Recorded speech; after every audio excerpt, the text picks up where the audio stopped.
Hey everybody, Economic Ninja here. I hope you're doing great. We're gonna talk about real estate today and an amazing comment that I got in a video. And it is actually causing me to make another topic video in the real estate section of the side hustle course that I have. And the reason why is because it has to do with a real estate agent that just has no clue. And I'm gonna read that in a second. But there is a big difference between selling a home in a hot market where there is less sellers and a lot of buyers, and then that transition that we are going through right now where you have less buyers and more sellers as sellers start to flood the market with inventory because they're starting to panic that the market has turned, which it is. And we're gonna go into why it has too later in this video, so stick around for that. It is so incredibly paramount that you have more knowledge sometimes than the real estate agent, quite frankly, and I'm gonna explain why.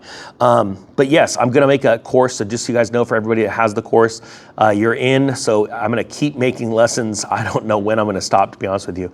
I first said I'm gonna have 50 lessons, but it'll probably be 60 lessons deep.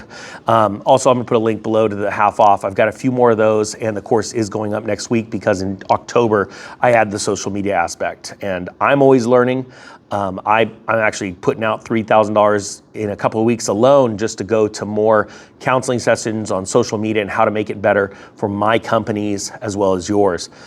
All right, so let's talk about this. I'm gonna first read this comment and then I'm gonna explain to you what happened to me in 2006 when I sold my last home, my last flip home in California.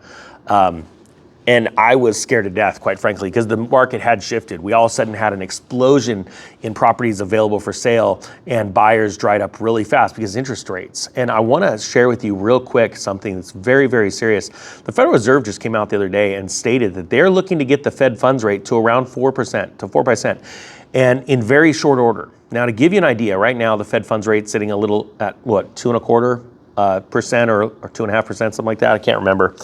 From day to day, things are changing so fast, but right now a mortgage just crested 6%. All right, 30-year fixed. Now what's happening is adjustable rate mortgages are looking extremely attractive now. They are, last time I looked, about 1 to 1.25% less than a 30-year fix. So this is exactly what happened in 2006. You can't make this stuff up, but actually what we're doing is we're following the early 80s inflation and interest rate wave, which is much worse. And it's going to be much worse than the 80s. But right now, I can only tell you we're following the 80s on percentage terms, right? Well, when the Fed gets to, not if, when they told you they're going to do this, they get the Fed funds rate to 4%, that's going to put a mortgage around 8%.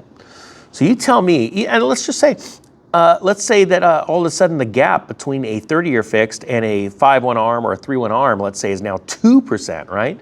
Well, that means we're gonna have a 6% adjustable rate mortgage. You know, the teaser rate will be at 6%. So you tell me where you think home prices are gonna go if these home prices are high, coupled with extremely high mortgage rates, all right? It's so easy to figure it out, but most real estate agents have zero clue. So let's dive into this comment. I sold a home that had a garage apartment. The agent said we shouldn't mention the apartment and told us to ask $35,000 less. We said no. It sold at our asking price within 12 hours of listing. And the buyer said the garage apartment was the key because they saw it as rental income. Trust your instincts, not the realtor. That is an incredible story. And as a matter of fact, I just was on Facebook and somebody that follows the Ninja was just thanking the Lord that they sold their rental. They got out from under it and they were gonna get ready to take advantage of this next crash. And I made the comment of what happened in 2006, how I got out by the skin of my teeth. Is that even a good term, real term? You put a better term down there for me in the comment section below. But they said, no, that they're absolutely ready to crush in this next wave, but they had bought that rental at the peak in the last real estate market. So now they're like, we finally can get out from under it and make a good profit. And they were super stoked and blessed. Now, this comment is very, very real. And this is why I'm gonna make the new lesson for the course on how to sell a home in a cold market, right? Because what's going to happen is you are now in massive competition where you would be able to literally throw anything on the wall and see if it sticks. And most of the time it did, meaning in the real estate market, you could pretty much put anything on the market, it's going to sell, right? There's a lot more than just price involved, right? There's timing, there's staging, there's all kinds of things that I'll put in that lesson. But right here is a perfect example of a real estate agent that has no concept of cash flowing real estate and how important it is to market as such, because you can offer it to so many potential buyers, especially a buyer that has a hard time buying their first home. And they need that rental income to make it work, right? The situation in their life work. Just even putting loan contingency aside or the ability to get a loan for the property. Some people just live frugal lives. I've lived a frugal life my entire life until just recently, where I started my most recent business, and I told Mrs. Ninja, I said, we'll spend every dime. We're gonna stop being so frugal. Our children are growing up. We want to enjoy them. We've worked very hard to get where we were, regardless of our net worth.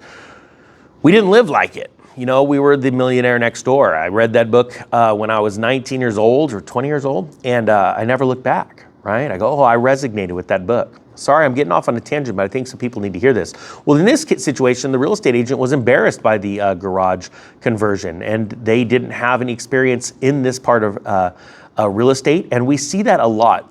See, at the top of a real estate market, you actually have a ton of new agents. As real estate's hitting the headlines, and that's all people are talking about is the value of their homes, the wealth effect that it's created. A lot of people decide, and I see a lot of people on this channel that are like, hey, we just moved into real estate. As a matter of fact, I was getting driven around on a nice Tesla Uber by a gentleman that had just started a new job during the pandemic. His life was completely turned upside down because he lost a lot of income, right? Because he had a new job and it was a bad time to change jobs. But his wife has just changed her job, her career, flipped it completely upside down and became a real estate agent 6 months ago. Man, that was the worst timing in the world. But he didn't want to actually talk about real estate market. So he didn't want to hear what the ninja had to say. But what happens, you have a lot of real estate agents that have no experience at all. Well, let me give you my story. In 2006, I was liquidating homes as fast as I could because I knew the market was collapsing. I was warning everyone. Well, one example is I was selling a fourplex, and I was getting very bad advice from everyone on my team, my property manager, my realtor, and my loan person. And what I was doing was I was trying to flip properties so fast in a city called Bullhead City, Arizona.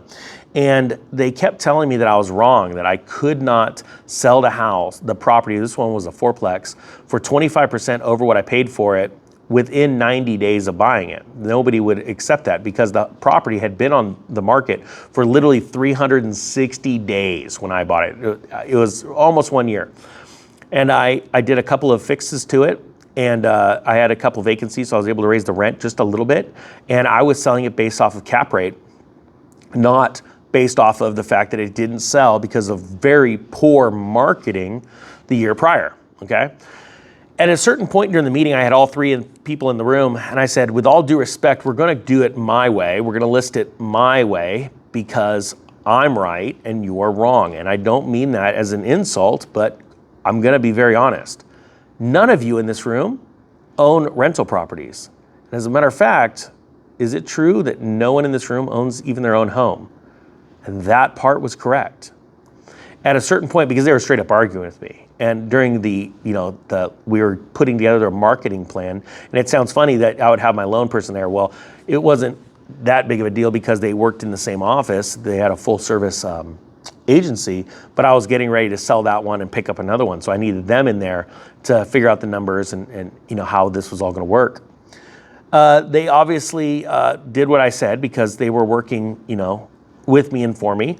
And the property sold in less than a month for my asking price. So I actually was able to mark up the property, I think it was 25%, because of what we had done to the property in just a mere couple of weeks and what we'd changed in the rents, all right? So the cap rate had changed pretty drastically. dramatically. Hashtag dramatically downstairs. But anyway, I wanted to share that with you because it's so vitally important that you now become the pro, because you may be dealing with a real estate agent. And I'll line that out in the new lesson that comes out in a couple weeks in the real estate section of the Side Hustle course, because you're going to need to know sometimes more than a real estate agent, because you don't know what you're going to get. And I'll line out to how you should interview a potential real estate agent for your property. All right, guys, it's a big deal. Selling a property in a cold market could be very scary, because this is going to get pretty gnarly. I hope I gave you guys something really good here. I thank you so much for watching. Thank you to all the new subscribers. Hey, the Economic Ninja is out.